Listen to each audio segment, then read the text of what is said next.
Cote d'Ivoire has announced a major offshore oil and gas discovery after very promising exploration results in 2014 led to interest from several oil majors. Italian energy group Eni said that it had found up to 2 billion barrels of oil and 2.4 trillion cubic feet of associated gas.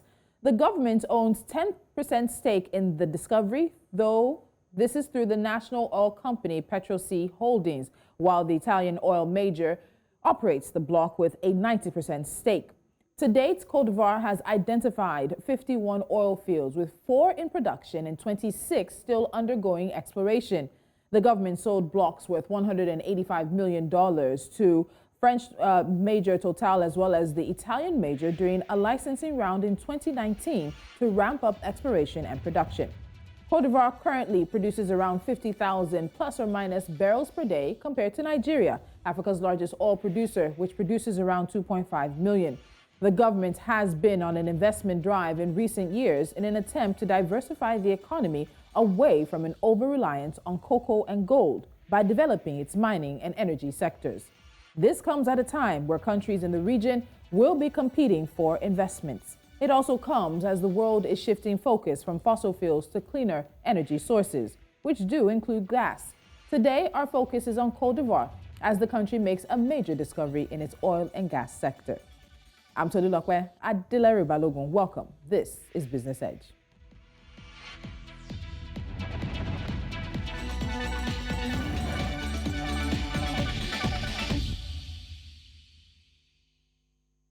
Now joining me on the show today is Ikos Akpobuvayan. He's the Chief Investment Officer for Ovid Capital, and he joins us from South Africa. Ikos, it's good to see you. Welcome once again to Business Edge. Good to see you. Good day, Tolu. All right, let's start with a bit of background. So the oil and gas discovery for Cote d'Ivoire is absolutely major news for the country and continues a trend we've seen in recent years. But also it was expected in some way given the activity we've seen in West Africa in recent times. Before the announcement, what was the state of activities and things regarding the country's oil and gas sector? Before that, in 2019, during the discovery of oil, the President Ottawa did mention that there will be more exploration. And currently in Cote d'Ivoire, there's usually about 4 wells in full operation, and other wells are still going through, they're not in operation yet. And there's about a total of about 22 wells in the country. And currently now, I heard you said 50,000 barrels. They're doing about 34,000 barrels a day. And the president and the Minister of Petroleum has promised by the end of next year, they should be able to reach 200,000 barrels a day. But, you know, it doesn't seem that they will reach those numbers. But I would say this discovery is one of the largest there on this well, and it's a very good and welcome news. And that 200,000 is quite important. We'll hold on to that because that's around the figure that Ghana has in terms of barrels per day as well when we look at competition in the region. But offshore oil was discovered in Cote d'Ivoire in 1977 with the bulk of oil and gas wells drilled in shallow marine areas. And now this seems to be like the first major deep water commercial discovery in more than 20 years. And we made mention earlier that there's some 51 oil fields, 5 in production, 20 something undergoing exploration. There seems to be a serious gap in activity in Cote d'Ivoire's oil and gas sector, particularly from the discovery to this major announcement that we're seeing now. What do you think has been responsible for that? We've seen a lot of activity in places like Nigeria, activity in places like Ghana, activity in places like Mozambique. But when you look at the timeline between when this announcement was made and when oil was first discovered, there was some kind of lag. What do you think is responsible for that? I think the lag is that, look, there was competition in the region. Nigeria had a vast oil reserve, and Nigeria is a big player as well, known around the world, and in the continent is the highest. I mean, Cote d'Ivoire couldn't meet up to that. And it took time. When you look at from 79 and where Ivory Coast has been, there was no investment. And there's been a lot of political instability in Ivory Coast. So like I said, in 2019, just before then, there was discussion and getting Eni to come and invest to do exploration. because yes, and these days you can see there's more advancement in terms of technology for this exploration. So to put those investment, investors were not eager to put that kind of investment over the years in Ivory Coast. And because the president decided that it was time, the economy has been struggling, they needed to diversify the economy. And that's why one of the areas they looked at, because they knew they had this oil reserve, was to look for investment, more exploration, and help to bring more revenue to the government through diversifying through oil, because they cannot really depend on just cocoa and gold majorly. Very true. And as you said, the government has put forth a investment drive in recent years. So how successful has this been? Do you think it's been successful, seeing that we're seeing this discovery now? We're seeing the British oil company Tullow as well. So would you rate the government's drive for investments to come into the country, particularly outside of cocoa and gold, as a successful drive? I think they have a target. I think this is a step in the right direction. We've been very worried with the political instability, and we thought that was going to escalate. But we saw the former president came back, and that created a little bit of a hiccup in the country. But that was resolved, and that's what we want to see in the continent, to silence the guns, and so we can do business. But in all, this is this is very good for the country.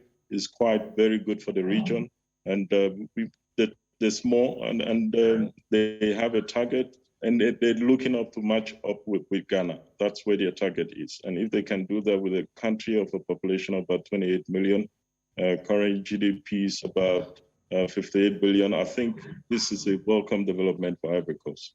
So it's a welcome development. What short, maybe medium and long-term expectations do we have of this discovery? You say it's good for the country, it's good for the wider sub-region. We can very plainly see why it's good for the country. Why do you think it's a good discovery and a good development for the sub-region? Look, because of COVID, of course, this happened because of COVID, and most countries in Africa has been hit. But the advantages we've experienced, especially for Ivory Coast and countries in the continent, was the prices of commodity going up. But that's not going to last for a long time. And they took the initiative to diversify the economy, which was important. So obviously, when you have this kind of resources and you're looking for incomes and your debt levels are rising high, you need to look. You need investment. You need to unlock those opportunities within the country. And that's what Ivory Coast has been doing. But there's just been a little bit of a concern that, this kind of push will continue. This announcement came out. As you well know, the elections are coming up in October, and they're pushing to sensitize investors and the electorate for that. So we are hoping that this kind of push will continue, just not based on elections coming up. But so far, on face value, it looks very good for the region and the country, definitely.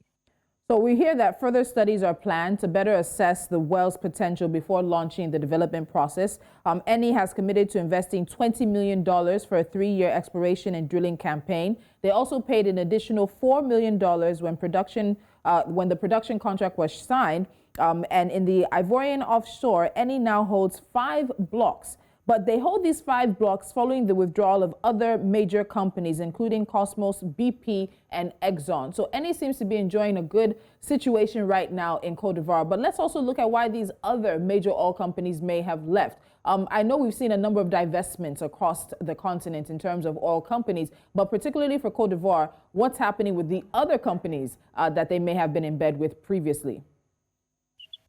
The market in Cote d'Ivoire is quite small compared to, for example, Nigeria and Angola. And even if you look at the Central Africa, some of the activities going there with the Central African Republic, you can see that this is a new player in the oil sector. So these companies have been looking for greater opportunities with less risk, and it seems there's been more stability in the economy, and they're coming in. I know Total is also a big player there. Total France is a big player there in Ivory Coast and doing the same thing, and they're also doing exploration. The issue was more of bringing investment and exploring. And these figures you're calling, quite obviously, these are small figures when you talk about oil giants and investing. But you can see quite clearly there's a big call for renewable energy around the world. And although it's going to take time before we go away from fossil fuel, so companies are looking for other areas where they can stretch out in terms of generating revenue and capture those markets. And of course, I think Eni has done a good job, being the foremost player in that country. And I think it was a wise decision for them to do so. All right, Ecos, just hold on. We're going to pick up some other points when we come back. And when we come back from this break, we'll look at what Cote d'Ivoire can do with the new incoming revenue that is coming their way. We'll also look at the wider implications in the West African sub-region, and we'll touch base with the energy future of the world. There are countries moving away from fossil fuels. Do African nations have time to fully utilize and generate the needed revenue from their proven reserves? The conversation continues after this.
Still with me is Ecos Apovayan. He's the Chief Investment Officer for Ovid Capital. Now let's get into this conversation and we'll expand it very quickly when we look at the larger implications. But Cote d'Ivoire has a state-owned oil refinery, which is the biggest in French-speaking Francophone West Africa, with a refining capacity of 3.8 million tons. So we're saying here that they're only about doing around 35,000, and you can see the wide, massive gap from 3.8 to 35,000. And this could also help generate revenue through exports to neighboring countries.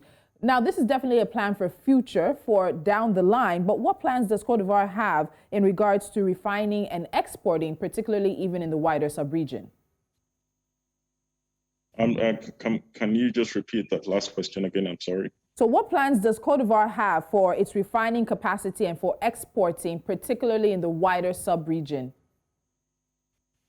Look, it's my wish. I don't know exactly the plans, but it's my wish for the region. That region is very dear to me. That's also my origin for the ECOWAS region. So seeing the countries in that region putting their foot down, being stable and looking to the future, this is our wish. And so once an industry does well, what we've seen in the past is take those revenue and put in other industry, and that industry struggle. So the first thing, once you generate revenue from a particular industry, in terms of that industry is meant to put those investments, some of those investment back in that industry to make sure that it's sustainable for a long time. It can sustain those jobs for a very long time. The industry has to boom as long as it is. And when there's no boom in that industry, it's able to sustain for a long time, to continue to add to the economy and preserve the jobs is very important. So my hope and wish in terms of the industry and what Ivory Coast, we keep saying Ivory Coast, Cote d'Ivoire needs to do is to invest its revenue in also into the sector to expand and to look for opportunities within the with latest technology and to be able to expand their operations within the region.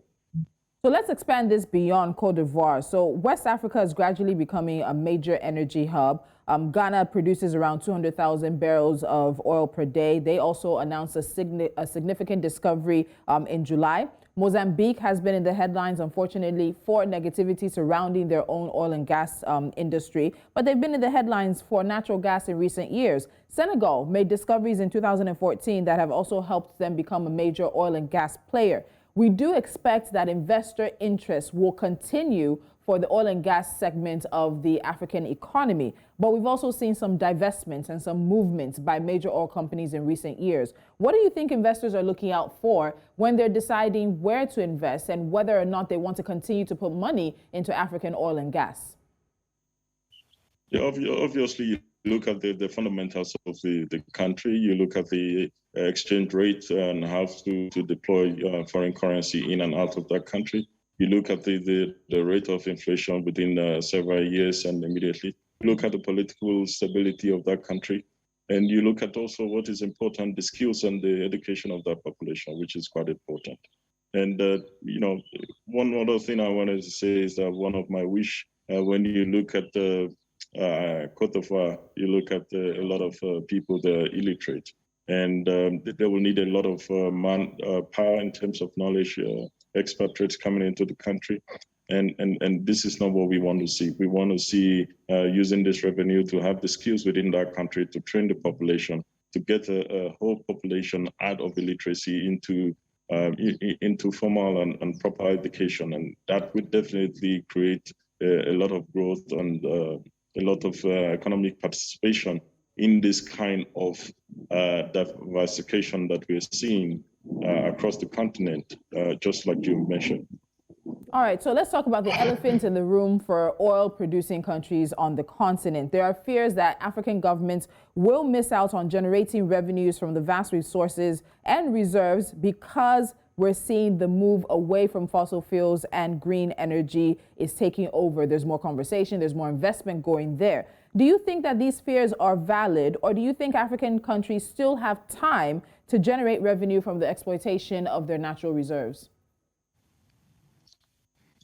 There's some time when you look at the world and the population of the world, how big the world is going, and how slow it is. Some countries can migrate into green energy. It's taking time and different kinds of sectors. And when you look at the automobile and the machinery industry, there's still a lot of time.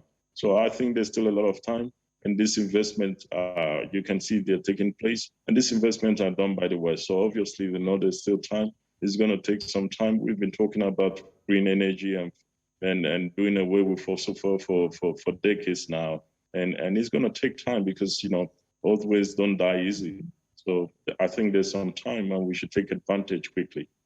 So on that note, if there is still time and we should take advantage, there's still this future that will change that we need to prepare for. It's also possible that conversations will come up regarding different energy mixes in COP26 that's happening later this year. How do you think African countries should start preparing for a future away from oil? A lot of people have talked about making sure that we're putting the revenues back into the populations, into the Internet of Things, making sure that we have populations that can be self-generating, bring revenue about themselves, so we're not dependent on resources coming from the ground. That preparation has to start now. So how do you think oil-producing African countries can prepare for that eventual future?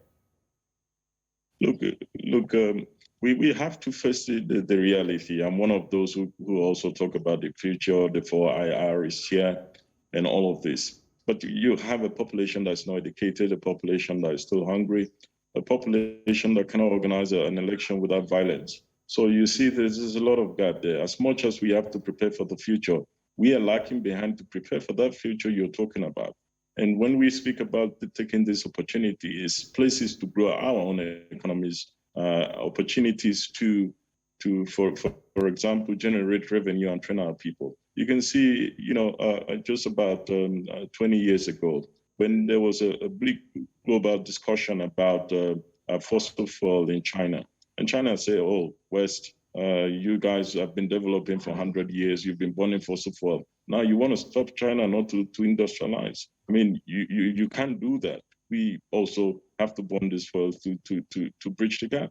So in some ways, Africa has to bridge the gap. It's not fair for the West to say, oh, there's a future, and there's no resources for us to get there. This is the technology we know. This is the opportunity we have. We have to use them. We have to scale our people to the level that they can compete in the world. And obviously, this is one of the ways. And we're talking about the fossil fuel we have.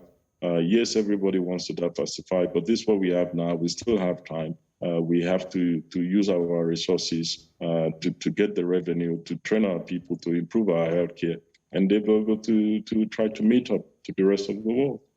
All right. On that note, we'll put a pause on it. Iko Sapovayan, thank you so much for joining me on Business Edge. We will see you again soon. Oh, thank you, Tolu. Thank you so much. All right. And there is time, as Ecos has said, but there is a future that is looming. Cote d'Ivoire has found a major reserve of oil and gas, and many are crossing their fingers that the country can put it to good use for the 20-something plus population. We'll be watching. There are still a number of years to see how this develops, but there's still significant discoveries to be made across the West African sub-region, and the competition is high. Now, Cote d'Ivoire has to contend with Ghana, Nigeria, and many other countries that are also in the game. In the game for us is NC4 to watch. When we come back, I'll have a few stories that we're keeping our eyes on.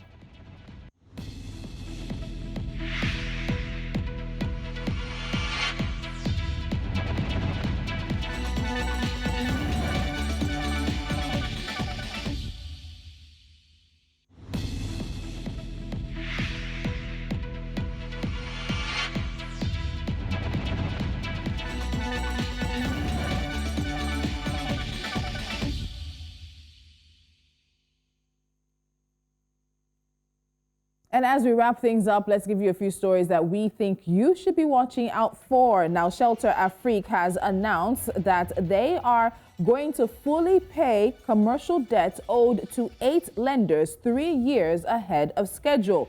The Pan-African Housing Development Financier says this is going to give the company leverage to issue new regional bonds. Shelter Afrique now plans to return to the capital markets to raise 125 billion Kenyan shillings, about $1.25 billion in local currency bonds by the end of the year.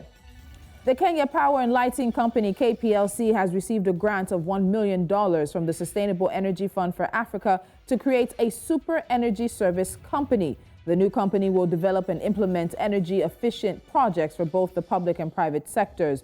The grants will support the training of a dedicated team within KPLC's Institute of Energy Studies and Research, and also support private energy service companies in Kenya to develop their energy performance contract services. Royal Dutch Shell shareholders will get an unexpected $7 billion payout after the company promised to give them 3/4 of the proceeds from the sale of the Premier shale oil fields to ConocoPhillips. The cash pledge comes less than 2 months after Shell raised its dividend by almost 40% and started $2 billion of share buybacks. It's more evidence that the energy giant is working hard to regain the faith of investors after making a historic cut to its payout last year in the depths of the COVID-19 pandemic. And finally, the 4 in NC4 to watch. South Africa's energy regulator and energy department are facing a demand from some of the country's leading environmental groups to halt plans to allow the construction of new coal-fired power plants or face legal action. Plans for the construction of 1,500 megawatts of coal generation capacity are included in the 2019 Integrated Resource Plan for Electricity. The groups argue that the recent decision by the government to allow private companies to build power plants of up to 100 megawatts without a generation license negates the need for more coal. And that's it on Business Edge. You can follow us on social media. We are at News Central TV. Head to our YouTube channel and, of course, subscribe if you've missed any of our conversations on the big business, economic, and financial stories coming out of the continent. And don't forget that we are live on StarTimes Channel 274, and you can find us on our mobile app and take us with you wherever you go. I'm Tolulokwe Adileru Balogun. 11 a.m. West African time. We have a date tomorrow. Don't miss it.